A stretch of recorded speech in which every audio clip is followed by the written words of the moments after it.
Hi all, welcome to football arena.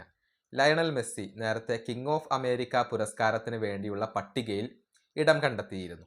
അതായത് പ്രമുഖ ഉറോഗ്യൻ മാധ്യമമായ എൽ പയസ് ആണ് കിങ് ഓഫ് അമേരിക്ക എന്ന ഒരു പുരസ്കാരം നൽകുന്നത്. ഇതിൻ്റെ ക്രൈറ്റീരിയ നേരത്തെ തന്നെ പുറത്തേക്ക് വന്നതാണ്. അതായത് അമേരിക്കൻ ഭൂഖണ്ഡത്തിൽ കളിക്കുന്ന സൗത്ത് അമേരിക്കൻ താരമാവണം. അതാണ് ഈ പുരസ്കാരത്തിന് വേണ്ടി മത്സരിക്കാനുള്ള ഒരു ക്രൈറ്റീരിയ. അതിൻ്റെ ചുരുക്കപ്പട്ടിക ഇപ്പോൾ പുറത്തേക്ക് വന്നിട്ടുണ്ട്. നേരത്തെ ഏഞ്ചൽ ഡി മരിയയും അതുപോലെ തന്നെ ലിയാൻഡ്രോ പരേഡസും ഒക്കെ ആ ഒരു പട്ടികയിൽ ഉണ്ടായിരുന്നു. പക്ഷേ അവസാനമായി കൊണ്ട് 3 താരങ്ങളുടെ ഒരു പട്ടികയാണ് പുറത്തേക്ക് വന്നിട്ടുള്ളത്. ലയണൽ മെസ്സി അതിൽ ഇടം കണ്ടെത്തിയിട്ടുണ്ട്. മെസ്സിയുടെ എതിരാളികളായിക്കൊണ്ട് വരുന്നത് ഒരാൾ അഡ്രിയാൻ മാർട്ടിനസ് ആണ്. അതായത് അഡ്രിയാൻ മാർട്ടിനസ് അർജന്റീൻ താരമാണ്. റേസിംഗ് ക്ലബിന് വേണ്ടി കളിക്കുന്ന മുന്നേറ്റ നിര താരമാണ് അഡ്രിയാൻ. സമീപകാലത്ത് മികച്ച പ്രകടനം അദ്ദേഹം നടത്തിയിട്ടുണ്ട്. അതുപോലെ തന്നെ മറ്റൊരാൾ വരുന്നത് അരസ്കാറ്റയാണ്. അതായത് ഫ്ലമങ്കോക്ക് വേണ്ടി കളിക്കുന്ന ഉറോഗ്യൻ താരമാണ് അരസ്കാറ്റ.